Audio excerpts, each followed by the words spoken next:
사람이 많으면 많을수록 통솔하기가 어렵습니다. 왜냐하면 많은 사람이 있다는 건 곧 그만큼 많은 생각, 의견, 주장이 나오기 때문이다라고 하는 거죠. 모세의 지도하에 출애굽한 이스라엘 백성들은 장정만 60만 명이었습니다. 그러니까 최소한 240만 명은 넘었을 것이라고 추정하죠. 왜냐 하면 한 가정에 보통 4명 이상은 됐을 것이다. 왜냐 구약시대에는 자녀들을 지금보다도 훨씬 많이 낳는 그런 시대였기 때문입니다.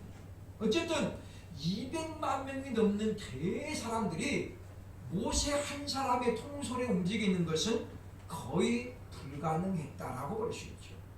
하루 이틀도 아니고 수많은 날들을 모세와 아론이 그들을 이끌어야 되는데 이것은 보통 문제가 아니었습니다.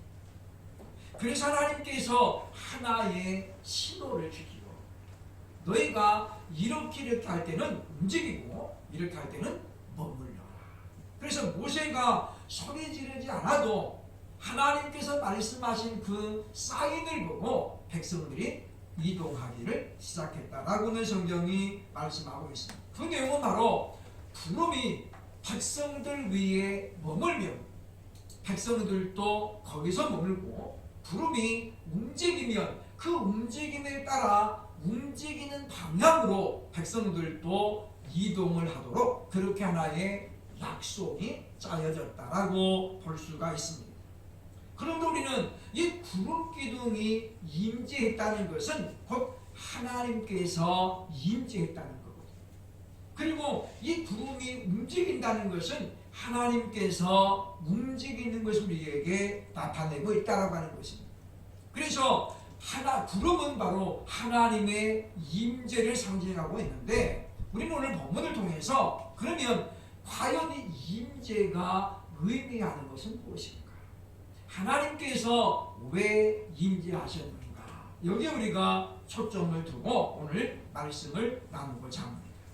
사실 제가 이제 12월 4주 말씀을 준비하면서 사실은 오늘 설교가 가장 중요한 그러한 내용이라고 볼 수 있는데 왜냐하면 우리에게 가장 적용이 시급하기 때문이죠. 많은 믿음의 사람들이 믿음 생활하면서도 힘들고 어려운 과정을 겪습니다. 그 이유 중에 하나는 뭐냐면 하나님 앞에 충분히 하나님의 뜻을 구해보지 않고 결정하기 때문이라는 거죠. 모든 일에는 순서라는 게 있습니다. 그 순서가 뒤바뀌어지면 일이 제대로 이루어지지 않는다라고 하는 것이죠. 우리가 무엇을 하든지 간에 그래서 순서에 따라 해야 되는데 성도의 신앙생활도 마찬가지입니다. 순서가 있다는 거죠. 우리가 물론 기도하는 것이 우선입니다만은 기도도 언제 어떤 내용으로 하는가가 굉장히 중요하다라고 하는 것입니다. 그러면 우리는 오늘의 말씀 우리가 마음에 꼭 새기고 하나님의 임재가 과연 무엇을 의미하는가 이걸 우리가 늘 기억하고 우리들도 이와 같은 원칙을 따라 순서에 따라 우리 믿음의 생활을 해나가는 그와 같은 우리들이 되어야 할 것입니다. 왜냐하면 우리에게 주어진 시간들이 이렇게 많지 않다는 거죠. 그래서 우리는 오늘 시간에 하나님의 임재가 과연 무엇을 의미합니까? 생각하면서 지금도 우리 가운데 머물고 계시는 우리와 함께 하시는 그 하나님의 존재를 인식하고 우리도 그 임재를 잘 기억하고 임재의 의미를 생각하는 우리들이 되어야 할 것입니다. 첫째로 하나님의 임재가 의미하는 건 뭐냐면 바로 본문 18절 23절을 보면 하나님의 명령이라고 볼 수 있습니다. 오늘 본문 23절까지 보면 여호와의 명령이라는 단어가 무려 8번 나옵니다. 23절에는 무려 3절 23절 안에 3번이나 나오죠. 여호와의 명령을 따라 여호와의 명령을 따라 여호와의 명령을 따라 8번 나와요. 8번 거죠. 이 말은 무슨 말입니까? 하나님의 구름기둥이 움직였다는 게 뭐냐면 하나님의 명령이라는 거예요. 내가 이제 명령하노니 너희는 듣자마자 보자마자 순종하라는 거죠. 하나님께서 우리에게 요구하는 것은 예나 지금이나 믿음으로 순종하는 것입니다. 그래서 사무엘에게 가르칠 때 뭐였습니까? 예배보다도 순종을 더 하나님은 기뻐하신다라고 말씀하죠. 그렇다고 해서 우리가 예배 없이 그러면 순종만 하면 되느냐? 그건 아니라는 거예요. 왜냐하면 하나님께서 인류에게 가장 첫 번째 요구한 게 뭐였냐면 예배입니다. 에덴 동산에 가인과 아벨에게 하나님은 뭘 요구했습니까? 예배를 요구하죠. 그래서 가인은 추수한 그 곡식의 일부를 가지고 드리고 아벨은 양의 제물 중에 하나를 골라서 드렸다. 그러면 가인과 아벨보다 먼저 예배드린 사람이 있어야 되는 거죠. 그게 바로 아담과 하와입니다. 그러니까 우리가 예배는 가장 우선순위 되는 것이고 하나님께서 우리에게 요구하는 것이라는 거죠. 그러면 우리가 아무리 믿음으로 예배를 우리가 드린다 하더라도 믿음 이전에 뭐가 있어야 되냐면 순종이 있어야 된다고 하는 것입니다. 하나님의 명령이라고 하는 것은 듣자마자 순종이 되어야 합니다. 그러나 많은 사람들이 하나님의 명령을 들었을 때에 망설이고 주저하죠. 성경에도 보면 많은 사람들이 그러했습니다. 아브라함도 마찬가지죠. 갈대아 우르에서 하나님이 말씀했거든요. 너는 갈대아 우르를 떠나거라. 그런데 아브라함의 아버지 데라는 갈대아 우르에서 바로 가나안으로 안 가요. 어디로 갑니까? 하란으로 갑니다. 하란에 가서 거기서 상당한 기간을 머물기로 그때 하나님이 다시 아브라함에게 말씀합니다. 너는 네 본토 아버지를 떠나 내가 네게 지시할 땅으로 가라. 그리고 데라가 죽은 다음에 아브라함이 가나안을 향해서 떠나게 되는 거죠. 그러니까 하나님의 명령은 바로 이행을 해야 되는데 그렇지 않다 보니까 시간도 낭비되고 에너지도 낭비되고 돈도 낭비되고 모든 것이 낭비된다는 거예요. 그러므로 이스라엘 백성들이 지금 하나님의 임재를 기다리고 있잖아요. 이거 무슨 말이냐면 명령이 떨어지자마자 뭐 하려고 그러면 순종하기를 지금 준비를 했다는 거예요. 그러므로 사랑하는 여러분이요, 우리들도 많은 분들이 그리스도인을 다른 말로 십자가의 용병이다, 십자가 군병이다라고 말하잖아요. 우리 옛날 찬송가 390단에도 보면 십자가 군병들아 말하잖아요. 왜 군인입니까? 군인은 명령에 살고 명령에 죽습니다. 그렇기 때문에 그리스도인은 하나님의 명령에 따라 내 생명을 좌우하는 존재라는 거죠. 그러므로 우리는 이스라엘 백성들이 지금 임재를 기다리는 말은 무슨 말이냐면 하나님의 명령을 기다리는 것이고 명령이 떨어지자마자 순종하기를 지금 준비했다라고 볼 수 있다고 하는 것입니다. 그래서 이때 광야의 이스라엘 백성들은 집을 짓지 않았습니다. 우리말로 텐트를 쳐서 텐트, 장막을 걷었거든요. 왜냐? 언제든지 이동해야 되고 언제든지 다시 펼 수 있어야 돼요. 그런데 집을 지면 어떻게 되겠습니까? 짓는 시간도 많이 걸릴 뿐더러 그걸 놔두고 어떻게 가겠어요? 그래서 하나님은 장막 위에 이제 머물게 되어지고 온 백성들에게도 장막에 머물도록 하셨다라고 하는 것입니다. 그래서 우리는 하나님께서 내게 무엇이라고 말씀하시는지 간에 때와 기한은 아버지가 정하신 것입니다. 그러므로 우리가 언제든지 하나님의 명령에 기꺼이 순종할 수 있는 준비를 하고 하나님의 임재를 기다릴 수 있는 저와 여러분 될 수 있기를 주의 이름으로 축원합니다. 하나님께서 이스라엘의 모든 왕들에게 약속을 해주셨거든요. 그게 뭐냐면 열왕기상 9장 4절로 5절에 나오는 말씀인데 보면 내가 네게 명령한 대로 하나님께서 하신 이 명령한 대로 순종하여 내 법도와 율례를 지키면 내 이스라엘의 왕위를 영원히 견고하게 하려니와 그런 말씀하시거든요. 무슨 이야기입니까? 내가 네 왕위를 영원히 하겠다. 그런데 전제 조건이 있다는 거예요. 그게 뭐예요? 내 명령에 순종하라. 그러면서 누구를 모델로 들어요? 다윗처럼. 그러니까 우리는 다윗이라고 하는 믿음의 사람을 생각하면서 하나님께서 꼭 중심, 근거로 누굴 잡냐면 다윗을 잡아요. 다윗을. 네가 네 아비 다윗의 길로 행하였고 또는 행하지 아니하였으니 이렇게 말씀하잖아요. 우리는 이 다윗을 우리가 잘 살펴볼 필요가 있다고 합니다. 그렇다고 해서 다윗이 완전 무결했느냐? 성경에 보면 전혀 그렇지 않습니다. 다윗도 많은 실수가 있었고 허물이 있었고 또 마지막 노년에 가서도 허물을 우리에게 분명히 보여줘요. 그런데 왜 하나님은 이렇게 완전하지 못한 다윗을 기준으로 삼았을까요? 그것은 한 가지입니다. 다윗이 누구보다도 하나님의 명령 앞에 순종했기 때문이죠. 하나님의 명령이라면 그는 무조건 순종했습니다. 그런 우리를 또 다윗같이 하나님께서 우리에게 뭐라고 명령을 하시든지 간에 우리는 순종할 준비가 되어 있어야 되겠다라고 하는 거죠. 그래서 하나님의 명령이 떨어지면 우리는 즉시로 순종해서 미루지 아니하고 내 형편과 처지를 논하지 않고 하나님 명령에 순종할 수 있는 사람들이 되어야 할 것입니다. 둘째로 하나님의 임재가 의미하는 건 무엇입니까? 오늘 보면 23절을 보면 하나님의 인도하심이라고 볼 수 있습니다. 광야와 같은 이 길은 아무도 걸어본 적이 없는 낯설고 험한 길입니다. 누구도 지금 광야에 살아본 적이 없잖아요. 이스라엘 백성들이죠. 그러다 보니까 하나님의 인도하심이 절대적으로 필요했다고 볼 수 있습니다.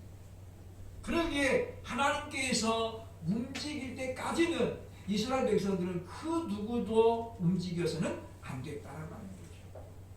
사도 바울도 고백하잖아요. 광야에는 수많은 어려움이 위협이 내재되어 있다. 그 중에 하나가 뭡니까? 강도의 위협. 특히 이제 신약 시대에는 광야에서 강도 위협이 굉장히 컸다는 거죠. 왜냐? 흉년이 오래되기 때문이죠. 물론 지금 이 이스라엘 백성은 인구가 지금 200만 명이 훨씬 넘습니다.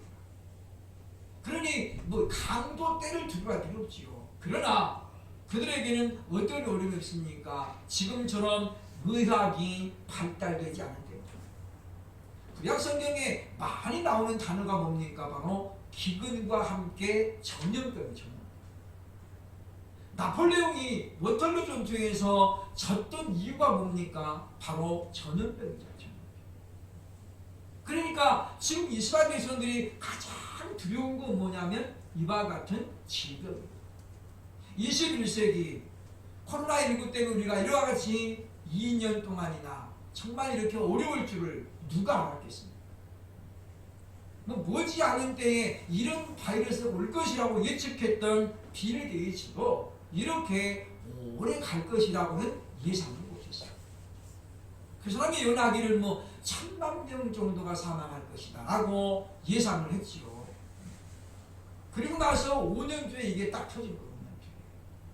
자기도 이 정도 빠른 시간 내에 올 줄은 생각을 못했다는 것입니다. 그러나 예상은 할 수 있어도 지금 뭐 하는 거 우리가 방어를 못하는 거죠.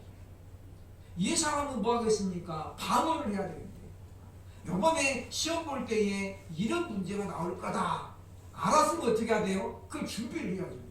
근데 다 알았는데 준비 안 하면 어떻게 돼요? 시험 보나 말아요.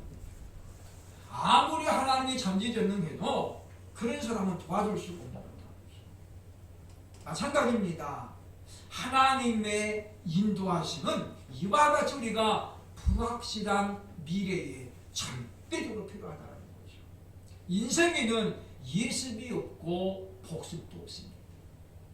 그러므로 단 한 번으로 끝나는 거예요. 그래서 인생을 라이브 인생, 생방송에 생방송. 오늘 잘못한 거 내일 잘하면 되지. 그것은 또 별개의 문제라고 하는 것입니다. 그런 우리는 오늘 말씀을 우리가 기억하면서 하나님의 인도하심은 내일을 살아보기보다는 우리에게 반드시 필요하다는 거예요. 왜냐? 내일을 살아본 사람 없어요. 내일 어떤 일이 발생할지, 내년에 어떻게 될지 아는 사람이 누가 있습니까? 다만 예측은 할 수 있죠. 그렇다고 해서 그 예측을 기반으로 방어를 할 수 있는 능력이 우리에게는 없다고 하는 것입니다. 그러므로 사랑 여러분이요, 왜 하나님은 15일이면 갈 수 있는 가나안 땅을 자그마치 40년이라는 오랜 세월을 통해서 이스라엘을 이끌었을까요? 그 이유에 대해서 사사기 2장 21절에는 이렇게 설명하고 있습니다. 이는 이스라엘이 그들의 조상들이 지킨 것 같이 나 여호와의 도를 지켜 행하나 아니하나 그들을 시험하려 함이라. 여기 나오죠. 왜 하나님께서 광야에서 40년간 이스라엘 빽빽 돌렸을까요? 이유가 뭐라는 거예요? 과연 하나님의 말씀을 이들이 지키는지 안 지키는지 시험해 보시는 거예요. 어찌 보면 하나님 너무하십니다 라고 말할 수 있지만은, 그러나 뭡니까? 이들이 아무런 수고 안 하고 젖과 꿀이 흐르는 약속의 땅을 누리려면 적어도 이런 과정은 통과해야 된다는 거죠. 왜 우리에게 예수 믿으면 좋은 일만 있는 게 아니고 어려움이 올까요? 아무런 문제가 없는데도 불구하고 예상치 못한 어려움들이 발생합니다. 왜 그럴까요?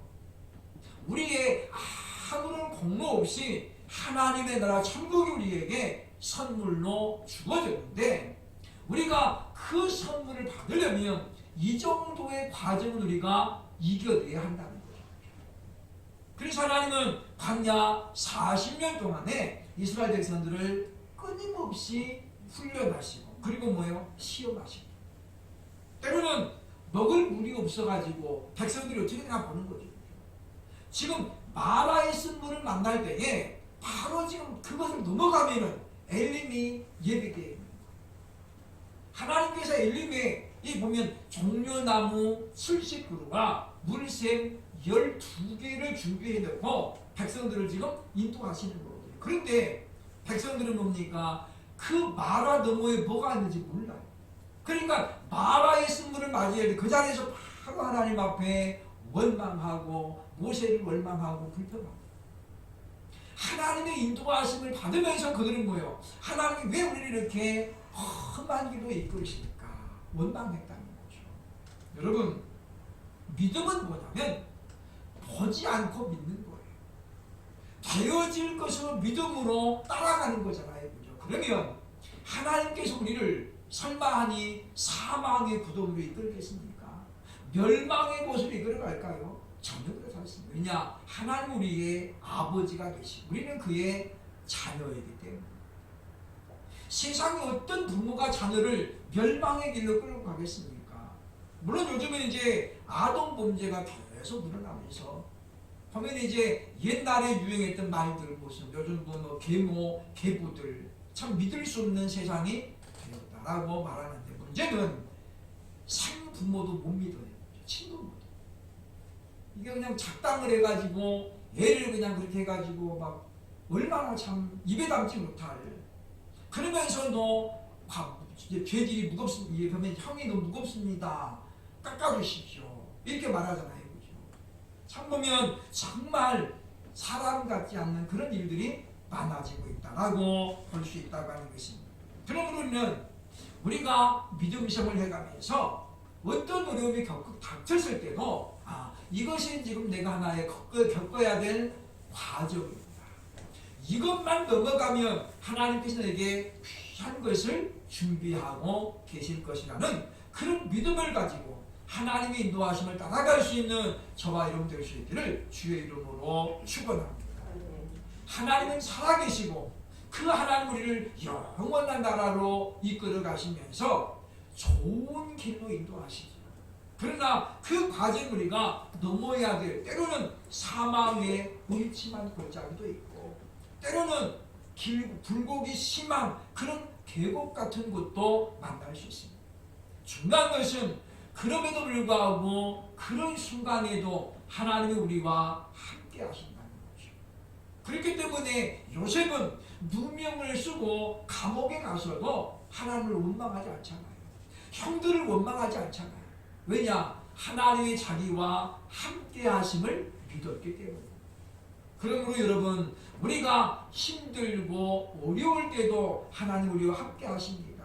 또 우리가 좋을 때도 하나님 우리와 함께 한다는 사실을 기억하고 늘 하나님의 인도하심을 기다릴 수 있는 우리들이 되어야 할 것입니다. 마지막 세 번째, 하나님의 임재가 의미하는 건 무엇입니까? 본문 22절을 보면 하나님의 응답이라 그렇게 볼 수 있습니다.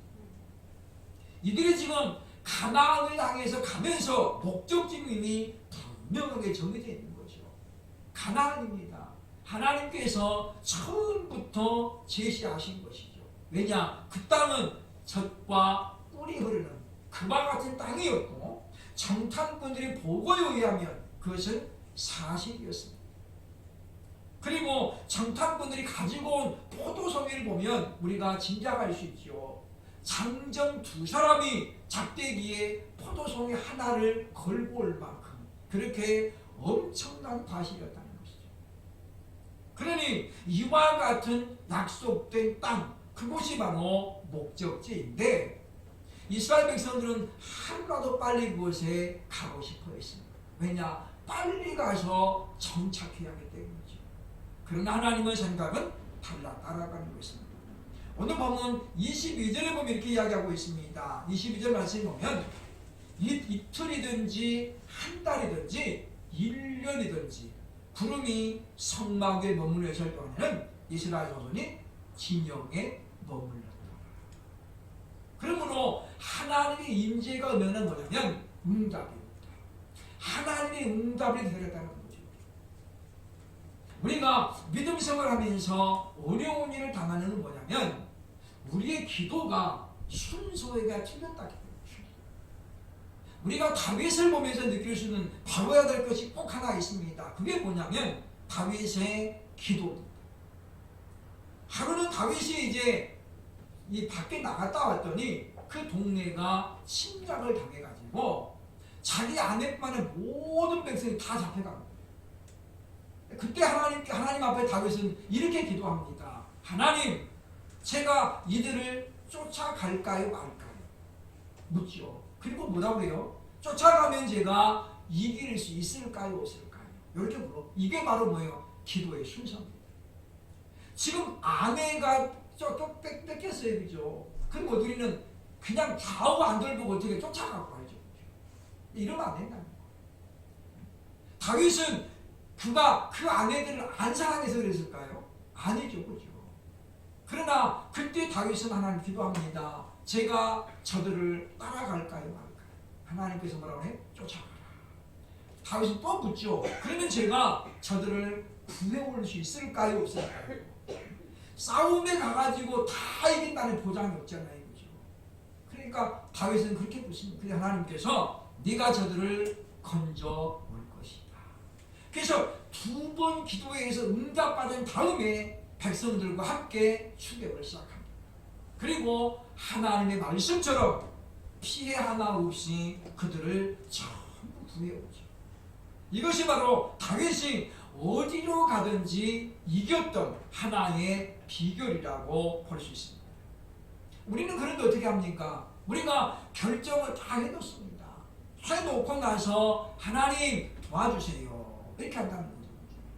그 이제들이 뭐 해야 돼요? 하나님, 제가 이런 생각을 가지고 있는데 하나님 이거 할까요 말까요? 그 먼저 물어봐야 돼요. 그리고 두 번째 뭐예요? 하나님, 제가 이걸 하면 정말 잘 될까요 안 될까요? 그리고 해도 늦지 않는다고 하는 거예요. 우리는 조급하기 때문에 누구만 조급한 거예요? 나만 조급한 거예요. 하나님이 급한 게 아닌데 너무 조급해가지고 빨리빨리 해놓고 나서 하나님을 때를 쓰거든요. 그게 안 된다는 거예요. 제가 부교육전에 있을 때이 구암무개 집사님이 거기 납품을 했어요. 그죠? 그래서 이제 보면 회를 과천에 있는 거기 횟집이 얼마나 많습니까? 거기에 이제 납품을 했는데 장사가 잘 되니까 보니 욕심이 생기는 거예요. 양어장에서 고기를 사다가 갖다 주니까 돈이 많이 안 남아요. 그죠? 이분이 그래서 방배동에 이제 사당역에서 남태령 쪽으로 가다 보면 왼쪽에 전원마을이에요. 전원마을. 지금도 거기가 되게 좋잖아요. 그죠? 거기다 이분이 땅을 임대를 해가지고 양어장을 세웠어요. 양어장. 자기가 직접 고기를 키워서 거기서 이제 갖다 주는 거예요. 돈이 많이 남잖아요. 그죠? 그래서 거기가 이제 넓게 이제 양어장을 차려놓고 목사님에게 개업 예배 드려주세요. 그랬어요. 제가 이제 부교육자니까 따라갔는데 목사님 그러시는 거예요. 예배를 마치고 오면서 미리 좀 상의 좀 하고 하지. 그런 거예요. 미리 상의 좀 하고 하지. 왜냐하면 이 구아무개 집사가 바라보는 시점하고 담임 목사님이 바라보는 시점이 달랐던 거예요. 목사님은 걱정이 생기는 거예요. 아, 이거 안 되는데. 안 되는데. 그런데 이 구아무개에서 뭐요? 확신을 가지고 밀어붙인 거예요. 그리고 지금 뭐 했어요? 개업 예배 드렸잖아요. 그런데 개업 예배 드린다고 해 만사무통이 아니에요. 처음부터 하나님이 과연 이곳에 양어장 하는 것이 하나님 뜻인지 아닌지 먼저 물어야죠. 그리고 어떻습니까? 하나님 제가 여기 가면 잘 될까요? 돈 벌까요? 물어봐야 돼요. 왜냐? 사업은 이익은 추구가 목적이잖아요. 그리고 나서 바로 얼마 안 돼가지고 9시 뉴스에 탁 헤드라인 나왔어요. 생선 날골로 먹으면 간디스토마 걸리고 여러 가지 병 걸립니다. 9시 뉴스에 그냥 탁 떨어지니까 떠니까 그 다음 달부터 횟집에서 전부 취소. 우리 몇 킬로수에 전부 취소되는 거예요. 양어장의 고기 같은 경우 다 죽어갑니다.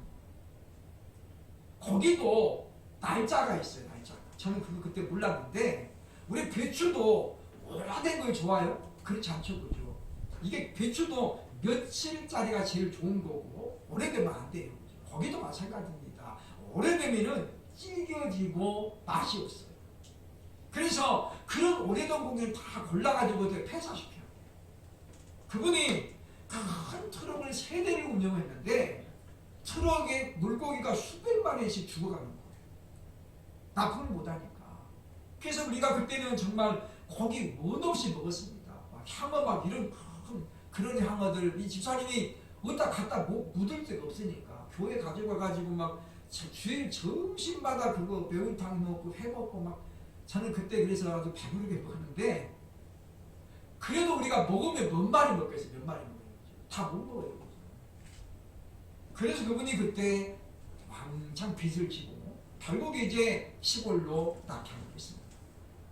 하나님께서 우리 요구하는 건 뭐냐면 결정권을 하나님께 두라는 거예요.